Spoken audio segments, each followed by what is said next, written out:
want to thank David and David for introducing the theme around improved outcomes for consumers and animals, maintaining on-farm productivity, doing the right research in the right areas, and I think I'm going to try and flow on with that and then move on to the area of achieving impact through adoption. This slide is one that I use regularly, often with producers, but also industry peers. It's based on 25 years of financial and physical data that was sent off to America in the days of supercomputers, along with the question, tell us where the money is in grazing businesses. And it came back, and the statisticians were reasonably confused. They couldn't boil it down to one thing, but they said something's going on in the basis of these businesses, and 50 to 70% of the profit lies where the animals and their feed meets. And there's a lot of businesses there with very similar resource bases. So it's not in the resources, it's in the people managing the resources. So I call that the business foundation. If you've got a business foundation that revolves around your personal skills and how you manage the business, then it's incredibly robust. It hides a multitude of sins. You will always be profitable if you've got those things in place. They tend to be skill dominant. So David talked a lot about skill development through profitable grazing systems. It's a classic example of getting those fundamentals in place. Has very much a learning focus, so it's not something that you can get overnight. There'll be no skill development here today because none of you are doing much. None of you have an opportunity to practice and implement on farm. Above that is the blue area of the triangle, which I call the bar lifters. So that's all the new R&D that's coming out continuously. There's an opportunity there to grab another 1 to 5% productivity in your business in that space annually. Now, that tends to be technology focused, technique focused, and it tends to revolve around information and data. Now, the interesting thing about a grazing business is that if you don't have the green bit in place, you cannot capture any of the benefits in the blue area. So what you can do is get a lot of the things in the blue area on your farm at a cost, and that will actually compromise business performance. So I want to start with you, Jane. My triangle, pyramid, call it what you want, assumes that we're doing the right research. You've got a number of leadership roles across industry, one of which is SALRAC. Can you tell me what that is and what its purpose is? Yes, certainly. I chair the South Australian SALRAC group, and which then allows me to sit on the chairs group that looks at projects and helps set priorities for producers. And then I also sit on the red meat panel, which is the next step up, where we set the terms of reference for the annual call and also look at the final projects going forward. What I would say is that with SALRAC, it's producers putting forward their priorities to ensure that we are doing the right research. So I would say to the producers in the room that if you don't think the right research is happening, get involved with your local SALRAC group. There are many regional groups, and you would be Northern New South Wales here. There's an opportunity for you to have input into those priorities, and then that goes forward. So it's really important, and if you are interested in research, put your name forward to be a part of the panel, be part of the group. So how's that process play out? Like, how do you actually capture the data? How do you prioritise it, and then where does it end up? Yeah, so there's a process I'll talk about the South Australian point of view because that's where my knowledge is. So we do forums throughout South Australia and ask our producers to put forward their priorities. We then bring that back and consolidate it, and that then goes up to the biggest SALRAC group, and really we assess them individually, each of the priorities where we think it's going to have the biggest impact across the most producers, so that we're getting that bang for buck. So, and Just from a personal point of view, you know, how do you optimise your participation in that process? Like, how do you pull yourself up out of the daily grind of red meat production and take a higher level view and go to these meetings and represent multiple investors in the industry without carrying just your own problems to the table? Yeah, my family would say, how do I probably need to be home more, actually, rather than how do I get out of the ground, because I'm away quite a bit. But I think it's really important that we take a strategic view of where we need to be into the future. We must consider our consumers in all decisions that we're making, and whether that's on farm, whether it's, where we're representing industry, we have to make sure that we're considering the animal's well-being and the consumer. So, for me, how do I do that? I don't know. To be honest and truthful, it's always been a focus of our business to be part of industry, and so our business has set ourselves up so that we're able to do that. We're a family business, so. I've got 4 children that are, some that are involved on the farm. So, and we've got 3 generations working on the farm together. So we must ensure that we're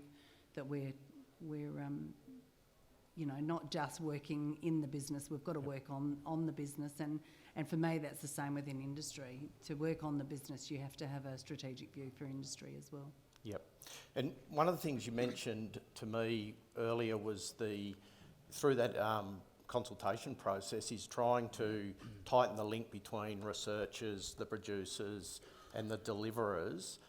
Have you achieved that? And if so, what does that look like at the program level? Yeah, so again, I'll talk about the South Australian point of view. In South Australia, when the terms of reference come out and the annual call happens, we get all the researchers, consultants, anybody that might be contributing or might participate in the annual call. We get them together. We have this year Dave Beattie came over and ran through the terms of reference. We spoke about where the opportunities would lay within South Australia, where the expertise is, and then we had some roundtable discussions and certainly want to see collaboration between groups. So South Australia doesn't have 5 or 6 universities like New South Wales does. We have 2. So we need to work together, and we need to work together efficiently and effectively to ensure that we get some research in our state. So we probably work a bit harder on that collaboration side of things. But for me, the relationships that have been built up between the researchers and producers, I think, is where we're seeing the biggest value. So any projects that are coming through from South Australia get sent out to the producers that sit on CSIRO, and we say to them, well, that just won't work, or logistically that's going to be a nightmare. How are you going to adopt that? They're the sort of questions that we're asking those researchers, and I think that's essential. And those relationships are really being built, and I'm seeing that across, I think, CSIRO, NABRAC and WALRAC, that the relationships between the researcher and the producer, and then of course the adoption side of things is going much stronger. And I think the bigger, larger pieces of work that are happening with collaboration are also better for the industry. Thanks, Jane. Drewe, you're one of those researchers with CSIRO. In your biography, I read that you believe it's critical that researchers interact with producers. Now that sounds good to me, but I'm just wondering if it's all about the money flow and whether you can prove that to me. Thanks, Basil. It's an interesting challenge. I'm going to start with a bit of context and then I'll come back to your question. Organisations like MLA and CSIRO sit within the innovation landscape, and globally Australia performs reasonably well. We're ranked about 22nd globally on an innovation index. But we're not good across all metrics, and one of the ones that we fail miserably at is our innovation efficiency, and that means the actual extracting the value from the research inputs or innovation inputs into innovation outcomes and outputs. Globally, we're ranked about midfield, around 70 or 80. We're the last in the list of OECD countries. So clearly we have not been good at achieving higher conversion rates of research output at the end of a project cycle into an industry or societal outcome, and we've got to get better at that. We've really got to get better at that if we want to sustainably achieve the 2% increase in annual productivity. Now, there's many reasons for all of that, and one of the key factors I think that we can pull out is that we've not really been good, as I said, in that adoption commercialisation end of the program. And there's been plenty of successes, and I'm not saying it's all bad, I'm just simply saying that we've got to be better at it. And one of the issues that when we've looked at this and tried to understand, well, why have we not been as good as we could be, was that we tend to think about the commercialisation and adoption in a sort of a linear way. We tend to think about we'll do the research phase first and then we'll do the adoption afterwards. Mm-hmm. And often that just means throwing it out there and hoping it's going to get taken up some way, somehow. And of course that fails pretty badly. So we've now, obviously now, all organisations in the innovation landscape are thinking how do we do a better job, and they're recognising that the process of adoption doesn't start at the end, it's got to start at the beginning of the project phase, in that conceptualisation phase, where you're reliant on the input of the potential end users to help shape the direction of the research and where it goes. And it doesn't stop there, it's got to continue all the way through, because research inherently is a risky business and things don't always go your way. So by having that interchange with the potential end users along the way, it helps you to then pivot in the right direction or make the decision to can the research if that's required, sort of thing. The other important part in that process is that while the potential end user is important, it's also we've got to be cognizant of the fact that research scientists aren't necessarily always the best person to take the product through to market. So you've actually got to be better at identifying all those that are going to be influential in the chain of command to take a research output into an outcome, sort of thing. So doing that earlier in the research cycle is quite important in terms of achieving a higher degree of delivery of impact. If I take a current example, which is the Livestock Productivity Partnership, which is a newly formed collaboration starting in 2018, multi-organisational, focused on delivery of increases in production efficiency. Take one particular project, which is the evaluation of tropical grass species in largely or historically temperate species country in New South Wales. Now that project was initiated through conversations with producers and the researchers involved, led by Susie Boschma from New South Wales DPI, about how would those particular grasses like Rhodes grass grow in my neck of the woods, sort of thing. So it starts there. It continues during the research project because she's constantly talking to these guys and understanding, well, what's it going to take for you to adopt these species in my feed-based program, sort of thing. So she's got a whole set of questions now that her and her team are going to have to answer to ensure that at the end of the project cycle, producers are likely to actually want to adopt that practice change. So then you say that there's improvement at that level, and then there's stuff going on down here out in the paddock, and what's the structure that's in place now to bring those scientists and others together to talk about that adoption pathway? Well, I think what's happening across all organisations, whether it's universities, state departments, CSIROs, is that they've all got a much higher focus around delivery of impact. And a large part of that is through programs of end user engagement, as I said, early in the life cycle of the project. We're seeing a lot of that happening now, and it can occur at any point in time, but ideally at the beginning of the project. And you might say, well, that's not rocket science, Drew, that sounds logical to me, but unfortunately we just haven't been doing that well enough.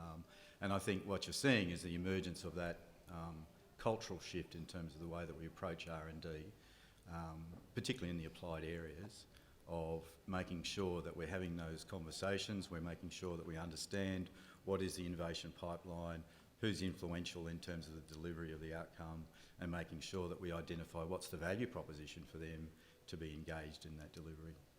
And I'm just wondering whether there's been any work done on it at all. What is the biggest limitation at the moment in that whole pathway? Is it the research end? Is it the adoption end? Is it the program at the program level? Is it getting people to attend? I can't think of one single element, Basil. I think it's collectively, it's right across the board. For different projects or program areas. It might be at one end rather than the other sort of thing. I think collectively everyone's got to get better at doing what we're doing in terms of delivery of impact. Yep. And as I said, it also depends on the nature of the research that we're trying to deliver as well. Thanks, Drewe. I just want to draw your attention to another slide up here. This is data that we collect. We're very similar to John's business, Home Sacket, that collect a lot of financial data, comparative analysis type data. We try and convert that into a benchmarking process through skill development. We do a lot of skills auditing. So over the last 15 years, we've audited in excess of 4,000 producers. Any random sample will give you these results, which basically says the top producers, the top 20%, the top 10%, have an incredibly high level of skill across the key areas of business, whereas the average sits at about 30 to 50% of the level of capability required to achieve that 6 to 10% return on capital. So I did want to ask you, John, to reflect on those slides, and given that you're harvesting this data, and within that data it must be pretty obvious what people need to do, why can't we just tell them what to do, and why don't they just go and do it? Look, my experience suggests that telling them or providing them with information typically underestimates the complexity of the task. It also underestimates the extent of the level of skill development that's required to actually achieve those outcomes. So if I can just draw an example, my kids are into downhill mountain bike racing. So that's where you've got a specialised bike, and you basically find the most inhospitable, awful sort of production-wise terrain, rocky and steep, and you ride it down as fast as you can. In that process, you try and avoid the rocks and the tree stumps and the tree roots and all the rest of it. So we went to Victoria last week, and we were on the way to a race, and I said, well, all you guys need to do to win is come down the hill faster than everyone else. Now that's a statement of fact. It's relatively useless, and it underestimates the extent to which they actually need skill development specific to that course to actually achieve the outcome of winning. So what did help them though is the process. So what they did was they started by walking the track. So you walk up the track, you work out what lines you're going to take, you work out what are the hard lines, what are the easy lines, then you get on your bike. So after you've walked the track, you get on your bike. You ride down, you work out which are the quicker lines, and you work out which rocks to avoid, which rocks to jump over, all the rest of it.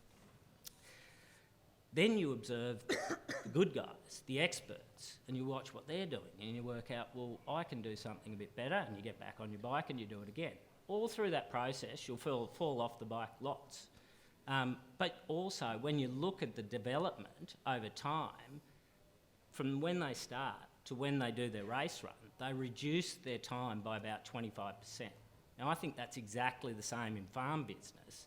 Our expectation that we tell them all you got to do is win, all you got to do is something, and you'll achieve this outcome is unrealistic. You actually have to get them some sort of applied and practical skill development to achieve an outcome. So I'm taking out of that skill development improves performance, and that there is a process associated with skill development. Is that right? Yeah, that's right. Those kids developed skills that were specific to that particular course. They needed to fall off, but they needed to actually practice. They rode that course 15 times. Now, no amount of me telling them that could have achieved the same outcome. And I think that's where we've been. So we're heading down the path of changing that. So I think that's exactly the same on farm. I can tell you to improve feed utilisation, and I know that will improve profitability on farm. What that does is, it's a very simple message that understates the level of complexity that goes with that simple output. You know, the reality is, to do that, you actually need to improve skill development in feed assessment. You need to develop your skills in feed budgeting. You actually need to know how to condition score, and you need some financial management skills as well. All those are the accumulation of skills that get to the point of delivery of the outcome. And I think what Profitable Grazing Systems has done in that context is actually built on that model to develop a program that takes each of those individual components, considers a specific skill. We're going to do this time, and we're going to actually get you to practice it.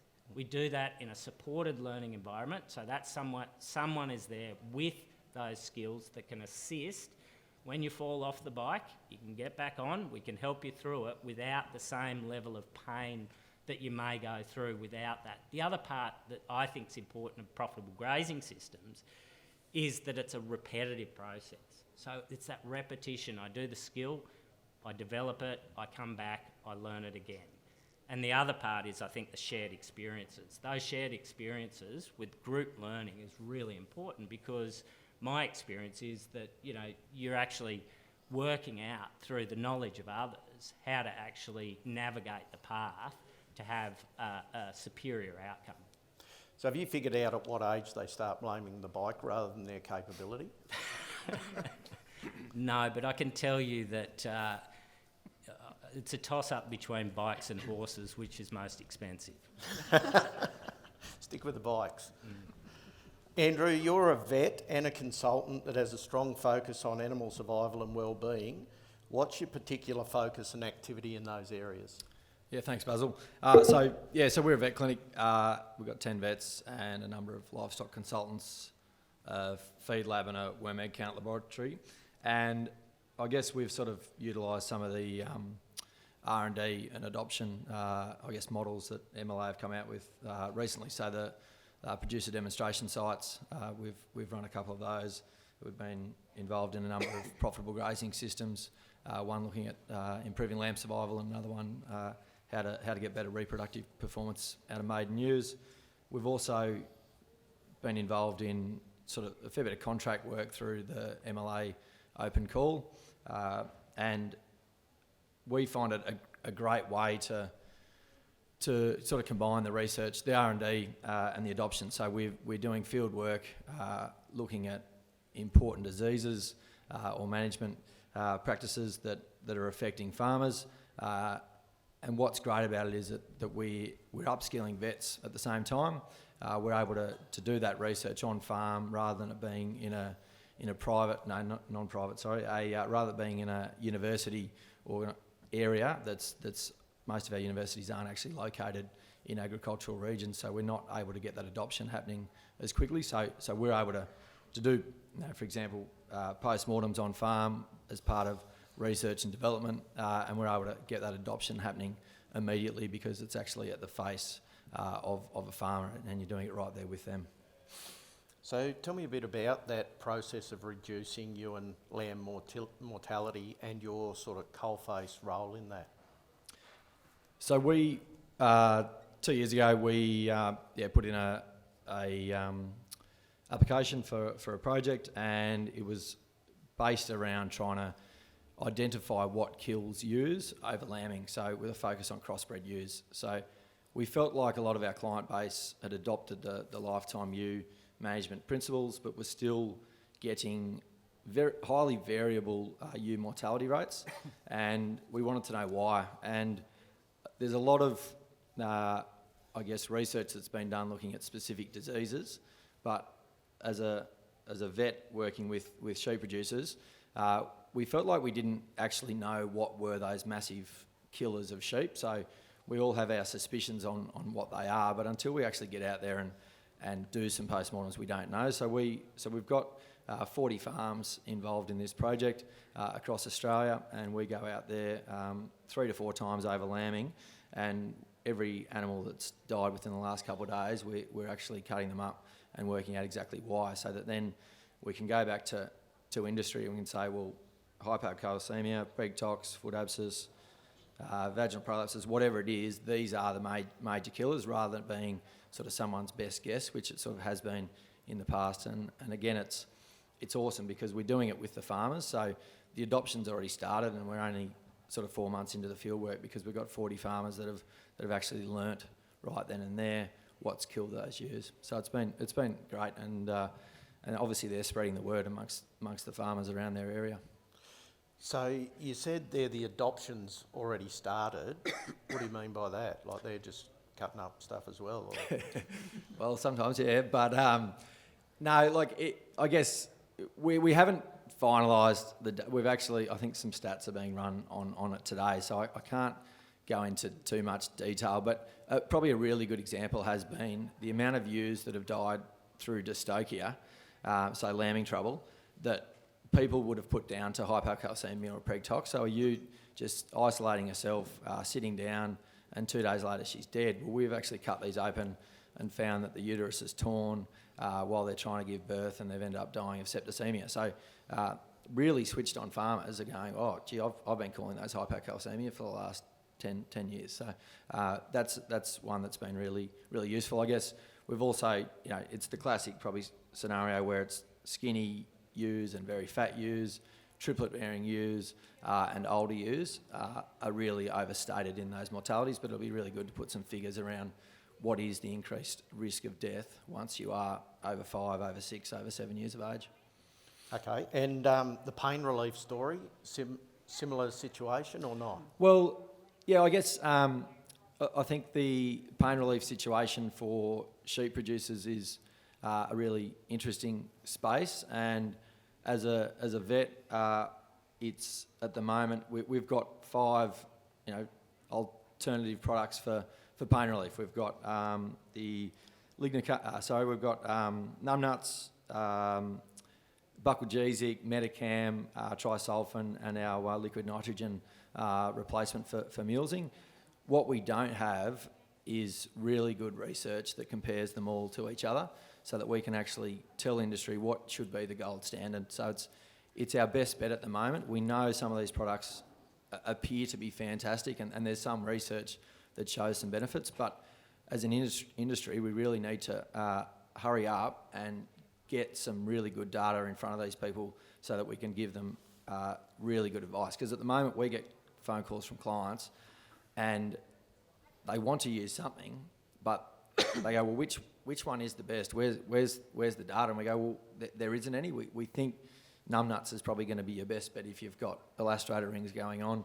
We know trisulfan's fantastic, but it's very short-lived. So then you want to come in with an anti-inflammatory as well, being buckalgesic or Metacam. So we need to fast-track it. Yes, it's in the annual call this year to do some stuff with sheep, and I think that's fantastic. I don't want it. I hope it doesn't take 2 years for us to get that data out there to be relevant, because really next lambing season or lamb marking, it'd be great to be able to say, well, this is what we know works in this situation. And that's the other confusing thing, is there's 10 different ways to market lamb at the moment, and there always will be. So there's a lot of different scenarios that we need to do that work in.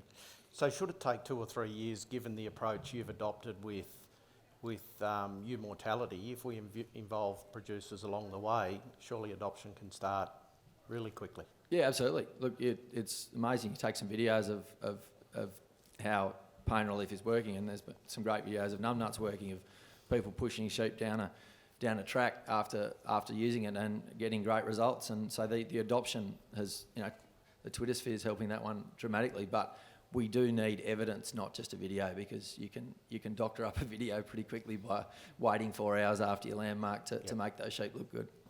And you wanted to make a quick comment about Profitable Grazing Systems project? Yeah, I did. I think it's a wonderful tool. So it's I guess what's good about Profitable Grazing Systems is it's the group-based learning. We've been doing some of that. It's also transitioning from a MLA running a lot of extension to the IP being able to be developed by individual businesses, and I think that's a really important part of getting businesses to run good workshops or good training packages. While it's governed by MLA, there's not and paid by MLA, there's actually not a lot of vigour in ensuring that it's done in a manner that's actually getting results. And I guess as we provide obviously consultancy services and training to people, and if they're paying us the money, they demand quality. If they're coming to something that's paid for by someone else, they're not inclined to go, well, no, I'm not going to that free event. I'm not going to keep supporting these free events. And so I feel like as an industry, we actually need to step back a little bit and get some private providers to develop bigger businesses around that space, because at the moment there's lots of 1 and 2 people organisations, and they're very reliant on packages that are made by someone else, and they just stand up and deliver them. And I don't think they care enough about the outcomes that come out of those projects, because they don't own the projects or the packages that have been developed. Great. Thanks, Andrew. Fiona, in your biography that I read, you have a farm that's carbon neutral. We have an industry that's got a carbon neutral target by 2030. I'm really interested in the transition approach, what that involved and where you sit now. Okay, look, we started with a farm that was fairly run-of-the-mill, and we set about a farm development program, and we were, I suppose I'm talking 25 years ago, we were pretty conscious that this carbon issue was ticking along in the background. So part of our farm development program had trees woven into it, but we've also set about increasing soil fertility, putting in perennial pastures, paddock subdivision, and incorporating trees, fencing off waterways, all those sort of things.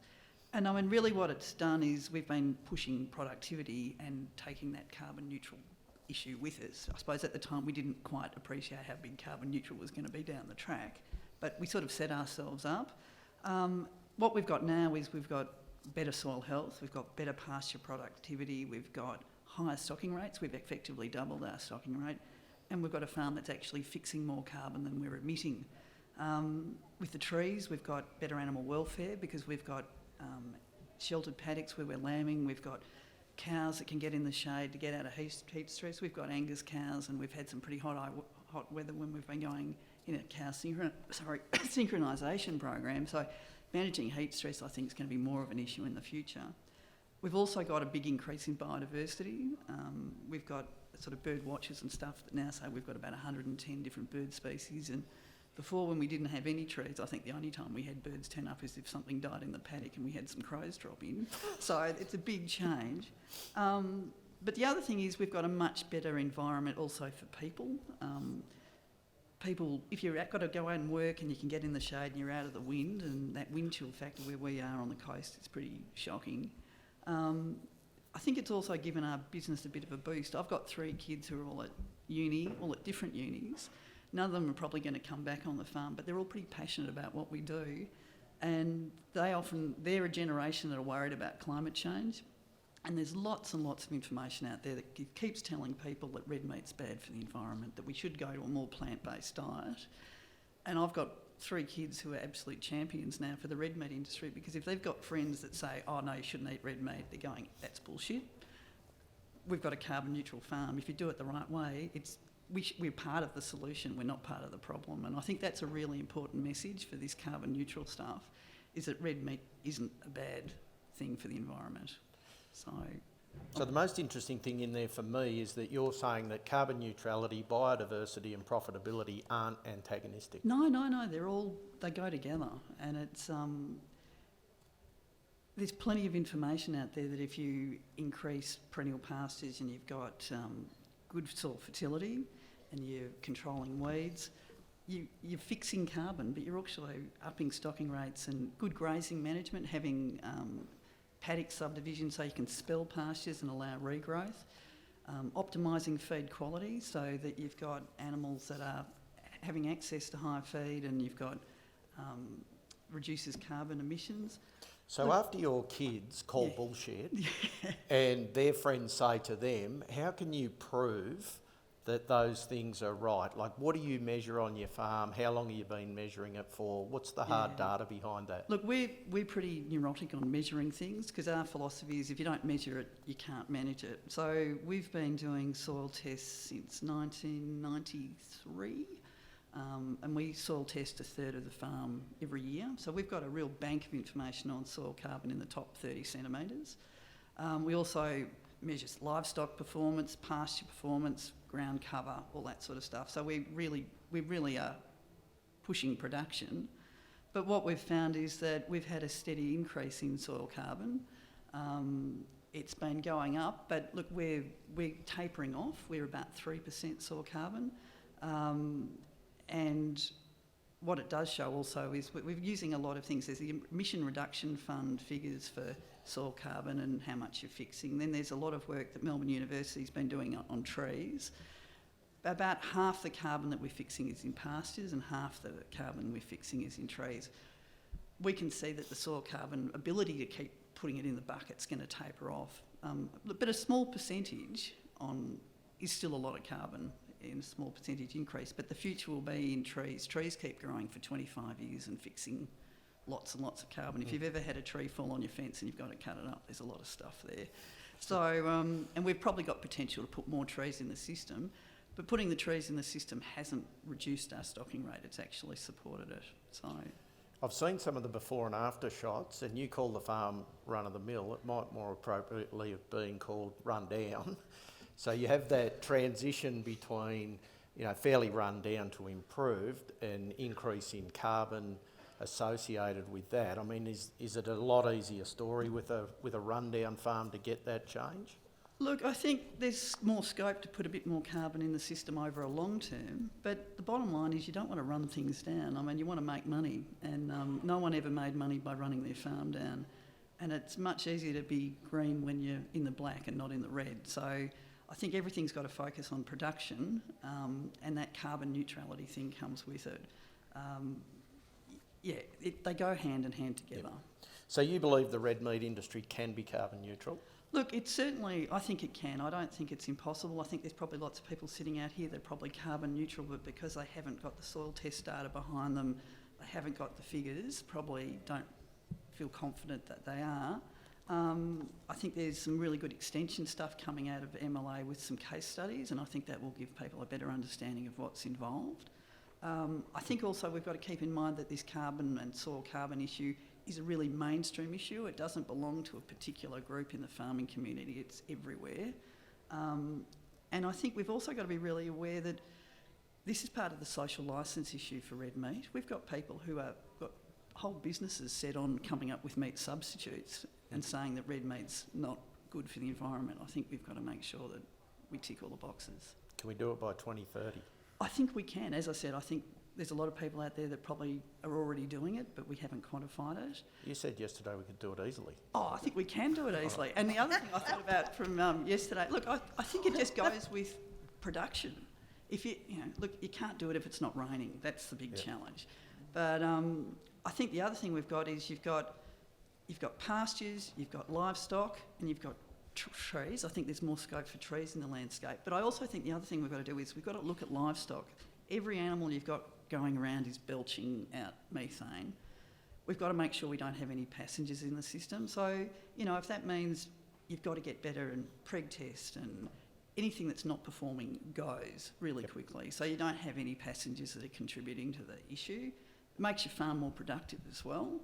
And I think also the one thing I didn't talk yesterday is there's some really positive research in the pipeline on things that like vaccines or rumen supplements. But I think if you get your basics right, we're almost there. That'd be the icing on the cake. And what about some of the research and adoption programs that you've been involved in that have helped you down that profit and carbon neutrality path? I think there's been a lot of research in the soil space in terms of soil fertility and optimising soil conditions, whether it's pH and nutrient balances. Some of the pasture species have been fantastic. We've land class fenced, so we've got pasture species that vary in different paddocks. Grazing management, that whole rest and spell thing to optimise production. ASBVs and EBVs to identify top performing animals. The pregnancy research to get rid of identify non-pregnant animals earlier and get rid of them. I just think there's so much stuff. Also, some of the work done in lambing management, splitting ewes according to their pregnancy, whether they're singles or twins, mob sizes, optimising lamb survival, all that lifts your production, and that's really important in this whole carbon neutral space. Thanks, Fiona. Andrew, your business I've had a look at some of the data. The rate of growth is pretty spectacular, both in scale and production per hectare, and I'm taking account of the current situation. But you're definitely up in the blue part of the triangle looking for those productivity gains in that space, utilising data to inform your breeding strategy. Could you just tell us a bit about that? Okay. Basically, we run 3 different operations. So we run a self-replacing composite ewe flock that is primarily focused on maximum amount of lambs produced, targeted at the domestic market.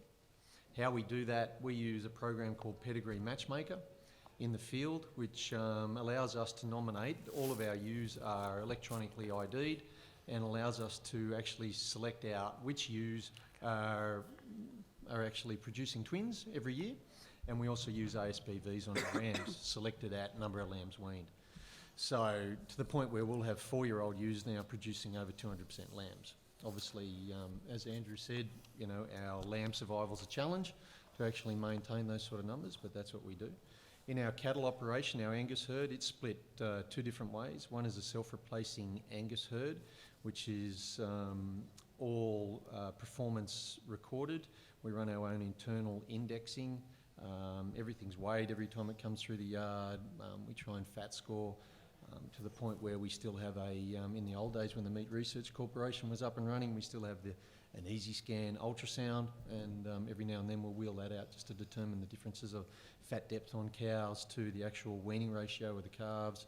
Try and pick out some efficiencies through those particular cow herds. All of those calves are targeted primarily at Jacks Creek, 150-day short-fed job. And also the live export Japanese market for their long-fed business. The cattle that fall out of our self-replacing Angus herd go into a terminal F1 Wagyu cross operation. Now, the data that we collect there is pretty much all reliant on the carcass, what happens at the end of the day. So those calves, all the steer calves go to Japan as live calves, live export, and they're fed over there for 400 days, and the heifers are fed domestically here for 350, 400 days, depending on their performance as well. So we're responsible for that genetic decision as a cow-calf operator. Mm-hmm. We don't finish any calves, any cattle, apart from our cows. They're the only ones that we're directly related with the processors on that data feed. But because we lose those calves at 7 to 8 months of age, we don't primarily have that data feed all the way through the supply chain, but we're also respectful of the fact that we're responsible for that initial genetic investment. So we'll make that investment on day one, but in a long-fed situation, we don't know if that expensive investment in that supply chain was the correct one until, say, 3 years later, when that animal was actually long-fed and slaughtered. And then just comparing that, you're telling me about the rate of turn-off of your cattle in the feedlot compared to other cattle and what that might be worth? So primarily, we've been working closely with our end markets. So we have a live export business, a meat export business. So we trade box meat, but we have a respect for what the end customer needs, and after all, that's what we're here for. We're here to produce a product that the consumer wants all the time, and the biggest challenge is to get that consistency in that end product when it arrives on the plate. So the thing for us is we look at who our market is, and when we just focus on our Japanese live export market, we have an importer, we have lot feeders, and we have the end user. So the end user is a processor and a retailer. So they process the meat and they own their own retail outlets. So they tell us what they want. They want a 500 kilo carcass with as high a marbling score as possible after 400 days. The actual data feed that we get back out of the Japanese, they're respectful for the supply chain and so open and transparent that they give us whatever data we need, because they know that we need that data to be able to make a powerful decision not only in our cow herd but in our genetic decisions on day one. So just there, through that supply chain there, is there one owner across that supply chain, or is there transactions occurring? There are transactions physically in the livestock. Yep. There's an importer Then they go through to a group of 12 or 15 different feedlotters who are all independents, but they all work under the one umbrella, which is Marushu Group in Japan, who are the processors and retailers. So it's those guys that determine or tell us what they actually want. And the data that we've been getting back, we've traced it back through our cow herd and put pressure on our cow herd with that data. But the most exciting part is that we've been finding through the number one feedlot in Japan, the Naniwa, in this particular group, those calves are actually meeting their target of 500 kilo carcass weights. They're still hitting the averages of their marble scores that they determine, but now they're doing it on 60 days less grain. So they're saving emissions, but also saving money in their pocket. You know, like for those guys, it's costing them almost $4,000, probably a bit more, to produce that animal. Every day's worth money to them, and that adds value back down through the supply chain, and hopefully a little bit more in our pocket. And then the Aussie data? Aussie data's, you know, if you have that direct relationship with your packer, with your either your packer or your feedlotter, that's great, and yep, you can get it back. But the problem is, like, if you jump onto the LDL, there's some data there there's a slide there that's the Japanese data. Like, they'll throw a whole heap of stuff, but there's some more Japanese data on the right, which is eating quality and such like. On the left is what you can pull out of the LDL, and that's hot carcass weight and fat depth. Tells me really nothing. And that's the challenge. And that's where, I guess, as an industry, we need to try and get everyone involved in that supply chain, invested in that supply chain, and understand that we need transparency in there. That, you know, in a perfect world, it'd be great to have, you know, a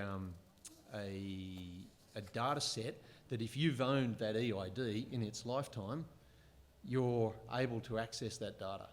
And for me, in our cow herd, we can then see all of that carcass data that we grab now, put it back through, and I can understand, okay, I need to understand which cattle are performing best on grain, hitting the carcass weights, but also going through and working out which genetic lines are actually heavy lifting in regards to the marbling. You know, because we'll have some cows that go through and off grass at 8, 9 years old will marble 7. You know, which is, I wish I knew that on day one. But then we're able to grab that data and go through and see what daughters are left in the herd and what the actual steer calves have done over time. So you're saying the data's out there somewhere, the platform just needs some further development? Yeah, absolutely. And I think we just need processors invested. At the moment, the processors have got this idea that, you know, the data's theirs and, you know, no one else should be able to access it. You know, in Japan, the processors understand that we need that data to make that genetic investment on day one and to understand that that was the right genetic investment. And sure, genomic EBVs that we use on all of our bulls, you know, that's a great tool. But, you know, if I'm investing the $15,000 on day one in that bull, I want to know that that's produced the product that we wanted 3 years later. Thanks, Andrew. Russell, you're one of our late fill-ins. I've been stalking you on YouTube for the last 48 hours. I've found that you're very much focused on the green part of the pyramid there, really putting a lot of pressure on the cow herd to try and develop fertility, I guess, through both nutrition and genetics. Can you enlighten us on that process and over what time period have you been doing that?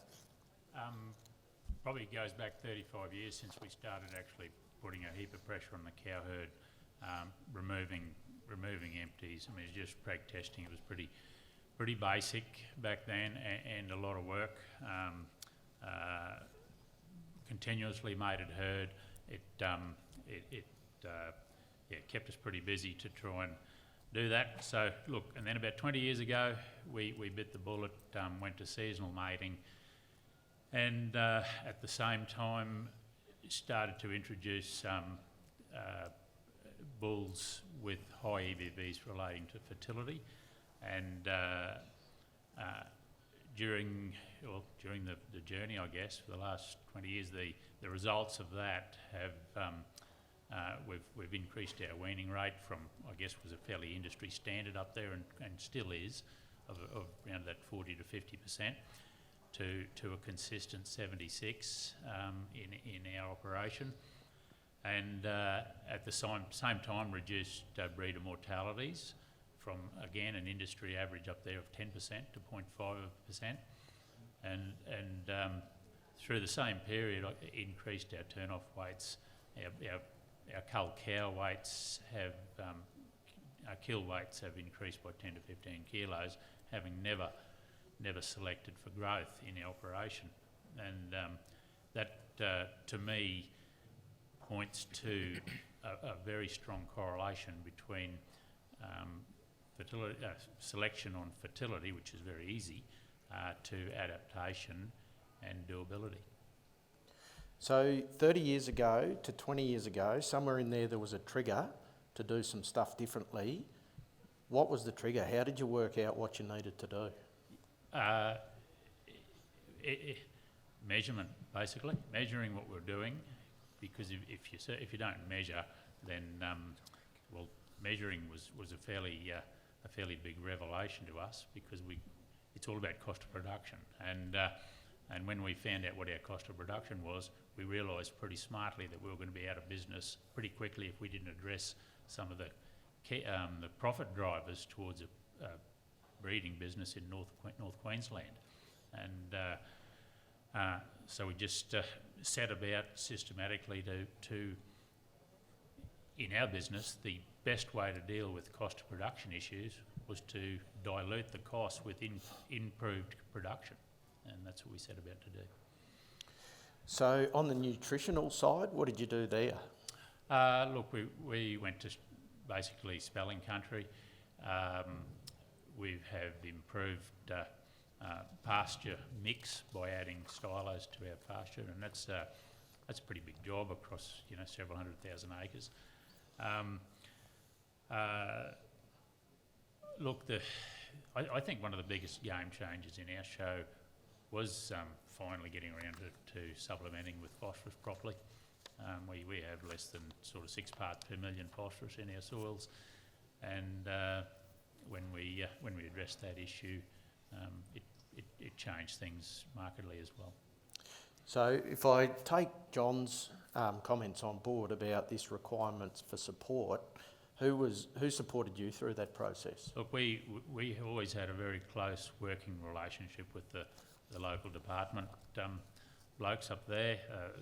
They were always looking for producers to work with, collaborate with, and we always threw our property open to the greater industry for scrutiny or whatever. It's always good to look over the neighbour's fence, isn't it? Awesome. Yeah. Yeah, and through that period, we also got involved with RCS up there, benchmarking, that sort of thing. So, and look, the profitable grazing systems program, I think, has hit on a really good and essential area, in that it's not so much just the going and the learning; it's the continuous coaching to put everything in place on your business, because I mean, retention of information and skills is, as we all know, after a 4 or 5 day course, is very minimal. So it was a 3-year ongoing coaching program that we went into. And then you were saying last night that there's a couple of programs that have basically boxed up what the pain and suffering you've been through over the last 20 years, and people can avoid all that if they choose to. Absolutely. Certainly the Edge Network programs are wonderful, address all those things. We're heavily involved in the Northern Genomics program, which is a program that's testing the breeding capabilities of 30 to 50,000 heifers across North Australia. From that, for the first time, we will get some breeding comparative analysis between, I think, 4 or 5 tropically infused breeds across the north. So we'll be able to compare the breeding values of a Rout Master bull against a Brahman bull, against a Santa bull, Charbray, that sort of thing. So it'll give producers far more options. The end game with this, and I mean it's still, it hasn't been achieved yet, but I see the end game is is actually being able to select our animals for what they can drive profitability for us long before we join them with a bull, our heifers. We can basically through genomics and select them out of the herd, take them out, feed them, back around them. It's just another way of removing passengers, I guess, way before time, and improving the drivers Yep. of our business. And where to from here over the next 10 or 20 years? for your Look, business? we certainly will always have a focus on reducing cost of production. I think that certainly our business can do a lot more with improving our grazing practices. Certainly get better at matching the carrying capacity to stocking rate. And look, there is no silver bullets, but combining genetics, management, nutrition, I'd like to think that we could decrease our cost of production by 50%. Well, that's a goal, our business goal, and I'm absolutely sure we can get there by utilising and embracing all these technologies. And that would certainly increase the robustness of that business if you were able to do that, that's for sure. Absolutely, it could. Thanks, Russell. Simon, like a number of the other panellists, you have cropping in your system to further complicate things, also a bit of white meat, I think. Can you tell me how you get the most out of all of the enterprises? Sure can, Basil. We're lucky. We live in an environment that we can mix farm in southwest Victoria. But mixed farming poses a challenge for any of you who are mixed farmers. I'm dyslexic, so looking at I look at something and I see the opposite answer. So dealing with mixed farming is a bit easier for me. Our cropping manager is very focused, very driven, very clear thinking, and we have lots of conversations, and they're usually about compromise.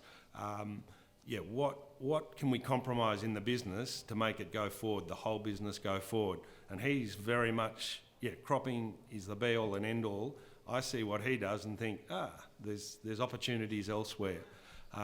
So I call it mixed thinking rather than mixed farming, and that's our secret to how we run our mixed farming business.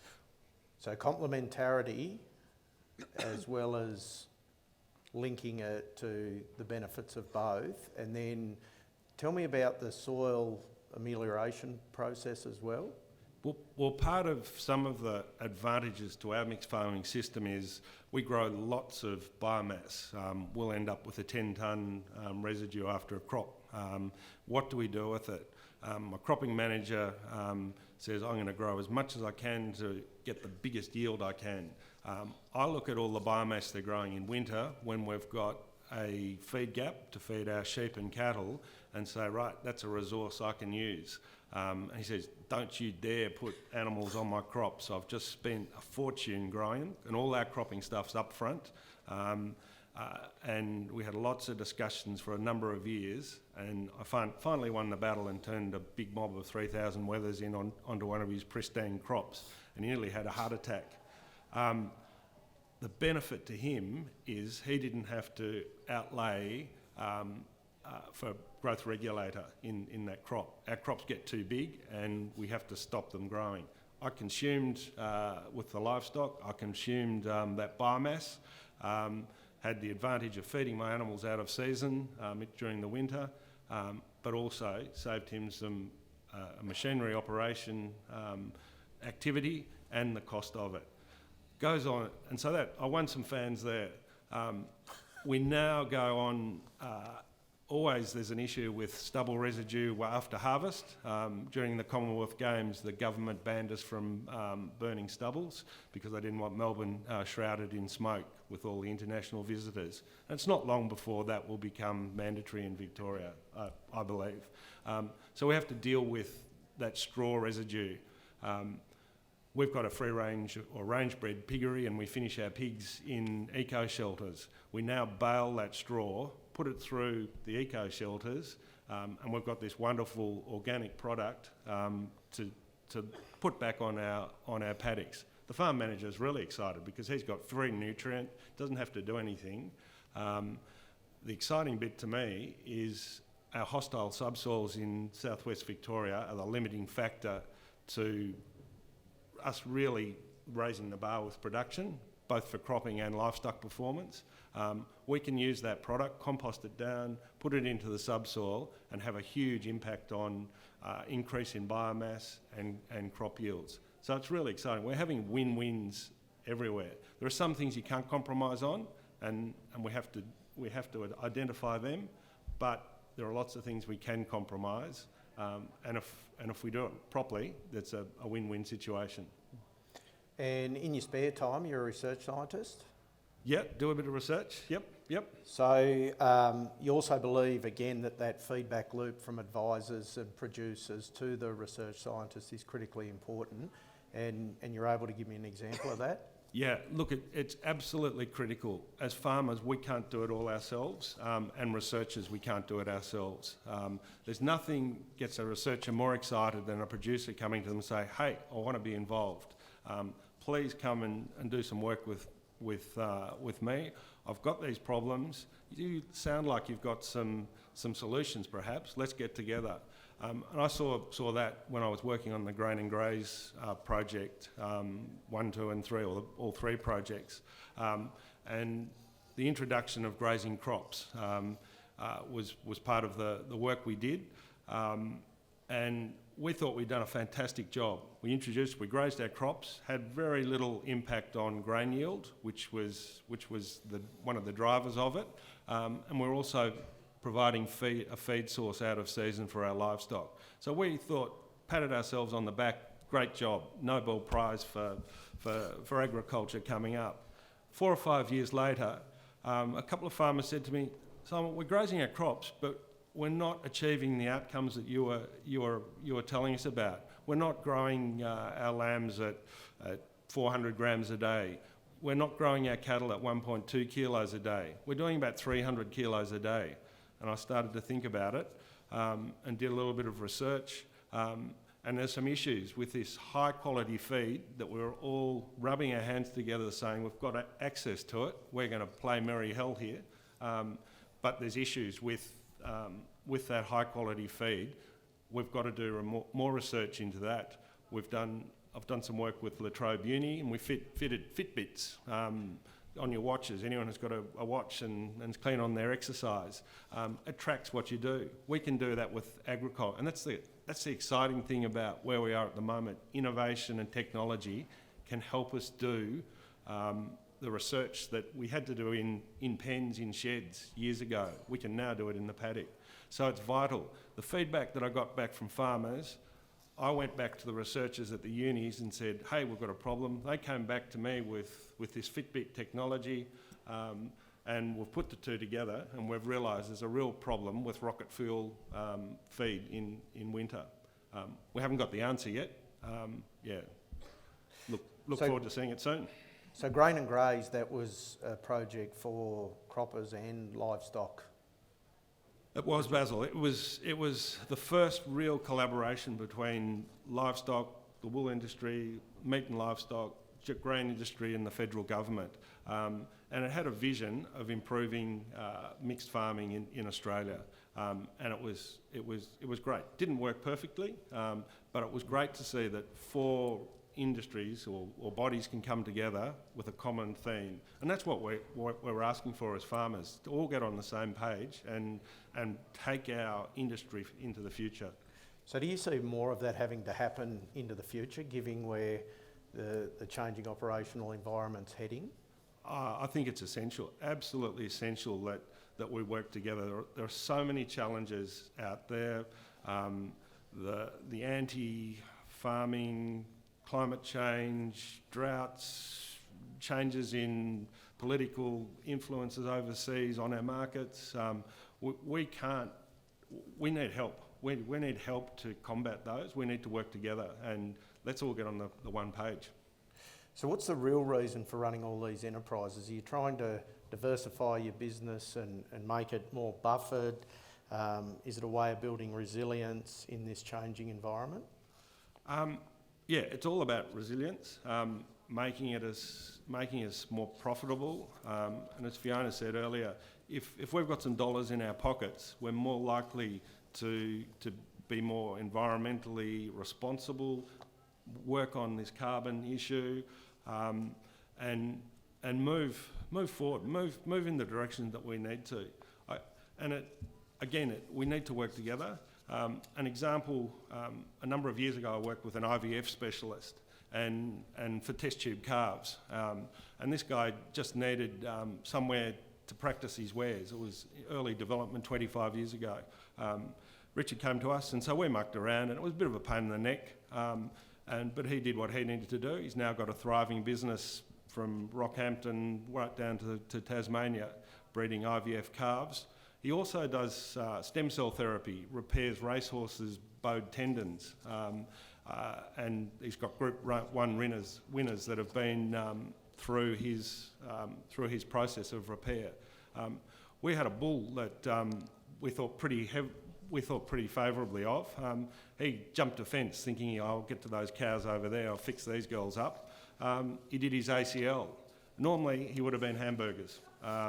But I rang Richard and said, I need help. And the moral of this story is put really good people around you with good ideas and think, get my dyslexic hat on. Yeah, IVF, repairing an ACL, yeah, there's no real connection, but it's this mixed thinking. Cut the story short, that bull's gone on to have sold over $1 million worth of semen from him, 300 studs in Australia, 30 countries around the world, 7,000 registrations, and that's through the network that we've luckily got in agriculture. So it's given us resilience, it's given us dollars in our pocket and the confidence to look outside the square.